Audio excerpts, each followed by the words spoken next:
Kenapa saya mengambil judul ini? Karena saya berpikir setiap guru di SD pasti mengajarkan tentang matematika, di mana pemahaman konsep adalah kemampuan yang pertama kali yang harus dimiliki oleh siswa agar siswa tersebut dapat menerapkan pembelajaran matematika di tingkat lanjutnya.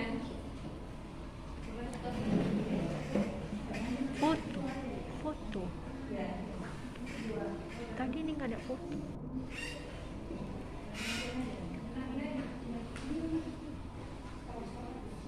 Nah, di sini tujuan kegiatan program kemitraan ini adalah pertama memberikan pengetahuan tentang model pembelajaran agar para siswa aktif belajar mandiri.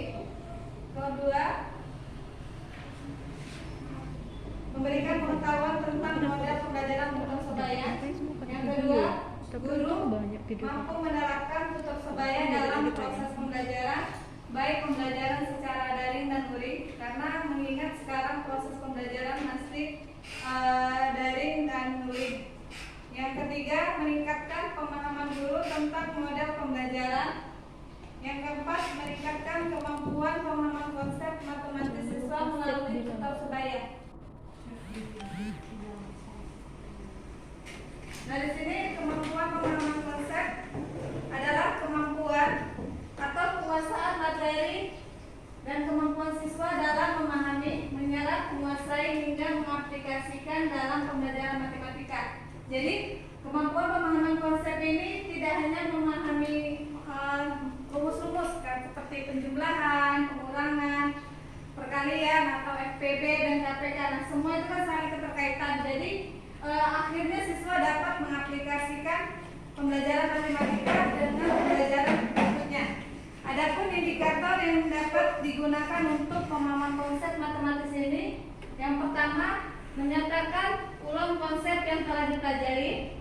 Yang kedua, mengklasifikasikan objek-objek berdasarkan tidak adanya persyaratan membentuk konsep tersebut. Nah, misalnya ketika membahas bangun ruang, berarti siswa harus memahami bangun datar. Jadi itu ada mengkaitkannya. Yang ketiga adalah membuat contoh dan mencontoh konsep yang dipelajari. Jadi kita membuat soal itu bisa memberikan soal yang sesuai dengan contoh atau soal-soal yang sekarang ini berkaitan dengan hoax atau berpikir kemampuan tingkat tinggi. Yang keempat adalah menyajikan konsep dalam berbagai macam bentuk untuk representasi matematis. Dan yang terakhir, mengkaitkan berbagai konsep. Jadi setiap pelajaran itu pasti ada berkaitan dengan konsep yang sebelumnya. Nah, di sini model yang digunakan adalah model tutor sebaya, di mana tutor sebaya itu berarti siswa yang mengajari siswa berperan sebagai pengajar atau tutornya. Kemudian metode ini suatu strategi pembelajaran yang kooperatif, di mana rasa saling menghargai dan mengerti dibina di antara peserta didik yang bekerja bersama. Nah, di sini kita sebagai guru bisa memilih guru yang siswa yang bisa dijadikan tutor atau mengajar teman-teman yang lain, karena kalau kita logikakan kadang siswa lebih terbuka dengan teman-temannya. Jadi kalau dengan teman sebaya mungkin siswa itu lebih berani berinteraksi atau bertanya mengenai materi yang tidak dipahami. Di sini ada langkah-langkah dalam metode model tutor sebaya, di mana guru sebagai sumber utama. Guru itu memilih materi apa yang kita akan pelajari yang cocok untuk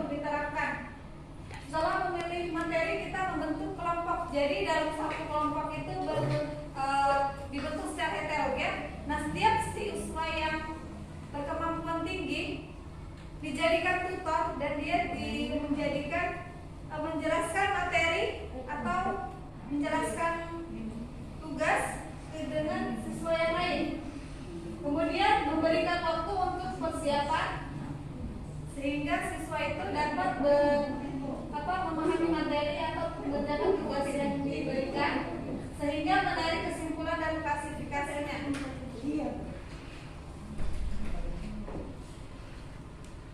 Nah, di sini ada 3 fungsi dari model tutor sebaya. Yang pertama instruksional, di mana melaksanakan proses pembelajaran agar para siswa aktif belajar mandiri melalui modul yang ditetapkan. Jadi kita sebagai guru juga harus membuat modul pembelajaran agar siswa itu dapat mengetahui apa materi yang akan dipelajari.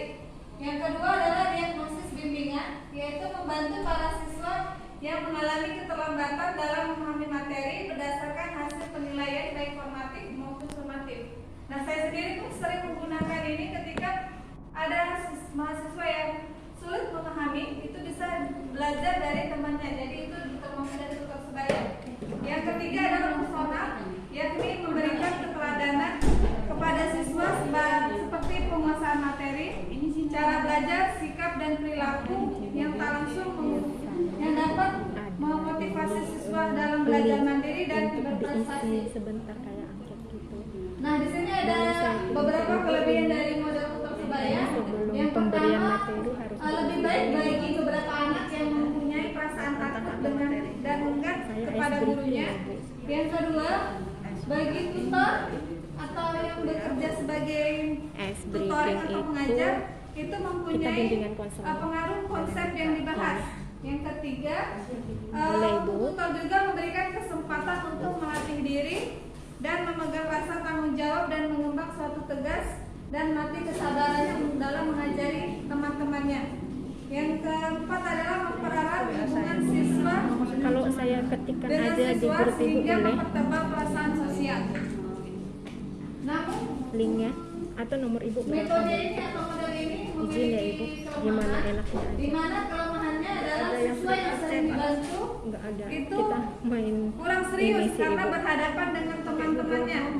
Yang kedua, ada beberapa anak yang pakai menjadi malu Google bertanya ini. karena takut rahasianya diketahui oleh temannya. Oke. Yang ketiga, pada kelas-kelas tertentu pekerjaan tutoring ini sukar dilaksanakan karena perbedaan jenis kelamin antara tutor dengan siswa yang diajarkan. Yang keempat, Ibu-ibu yang bagi hadir guru ini boleh, ke sukar yang menemukan nggak datang tutor yang juga tepat boleh. bagi kelompok yang harus dibimbing, dan tidak semua siswa pandai atau cepat belajar mengerjakan kembali kepada teman-temannya. Nah, kesimpulannya di sini saya harapkan model tutor sebaya ini dapat diterapkan pada proses pembelajaran, khususnya pembelajaran matematika. Dalam meningkatkan hasil belajar matematika diperlukan kemampuan pemahaman konsep matematis, karena pada tingkat dasar ini atau di SD, siswa harus memahami konsep dasar matematika agar kedepannya mereka dapat memahami matematika serta mengkaitkan pelajaran matematika yang lebih tinggi. Karena jika siswa tidak paham dengan konsep dasar matematika, siswa akan mengalami kesulitan untuk memahami pelajaran matematika berikutnya. Demikian penjelasan saya hari ini. Nggak ada sesi tanya jawab ya, Bu? Oh iya, Nanti Bu, ada digabung. yang tanya, Ibu. Oh, nanti ya. Nanti digabung. Nanti aja dari sekalian, Bu. Terima kasih. Assalamualaikum warahmatullahi wabarakatuh.